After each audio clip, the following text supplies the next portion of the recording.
Sir ಇದು Tata AC ಒಂದು ಗಾಡಿ ಕಳಿಸ್ಕೊಟ್ಟಿದ್ರಲ್ಲ, ಹ್ಞೂ ಸರ್. ಮಾಡಲ್ ಎಷ್ಟು ಗಾಡಿ? ಅದು 14 14 ಮಾಡಲ? ಹ್ಞೂ ಸರ್. 14 ಮಾಡಲ ಇದು? ಹ್ಞೂ 14. Tata AC H Tina? ಹ್ಞೂ ಸರ್. ಓನರ್ ಎಷ್ಟಾಗಿದಾರೆ ಗಾಡಿ? 3 ಓನರ್ ಆಗಿದೆ. ಡಾಕ್ಯುಮೆಂಟ್ಸ್ ಎಲ್ಲ ರನ್ನಿಂಗ್ ಇದೆಯಾ? ಹ್ಞೂ ಸರ್.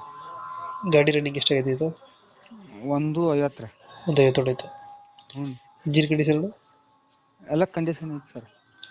ಎಷ್ಟು ಬರ್ತದೆ ಮೈಲೇಜ್ ಗಾಡಿ? 18 ಬರುತ್ತೆ. 18. ಹ್ಞೂ. ನೀರು ತೊಟ್ಟಿ ಎಲ್ಲ ಚೆನ್ನಾಗಿದೆ ಗಾಡಿದು? ಹ್ಞೂ ಸರ್, ಈಗ ಹಾಕ್ಸ್ಕೊಂಬಂದಿರು 1 ತಿಂಗಳು ಆಯ್ತು. ಹೊಸ ಆಯ್ತಾ? ಹ್ಞೂ. ಬಾಡಿ ಹೊಸ್ದಾಗಿ ಕಟ್ಸಿರೋದ? ಎಲ್ಲ ಹೊಸಾದ ಕಟ್ಸಿರು, ತಳ ಬಾಡಿ ಎಲ್ಲ. ಟೈರ್ಗಳು ಚೆನ್ನಾಗಿದಾವೆ ಟೈರ್ಸು? ಹ್ಞೂ ಸರ್. ಎಕ್ಸ್ಟ್ರಾ ಫಿಟ್ಟಿಂಗ್ ಏನು ಮಾಡಿಸಿದ್ರೆ ಗಾಡಿಗೆ? ಬಂಪರು ಟೇಪ್ ಇದೆ. ಬಂಪರು ಟೇಪು ಮತ್ತೆ ಲೈಟಿಂಗ್ಸು?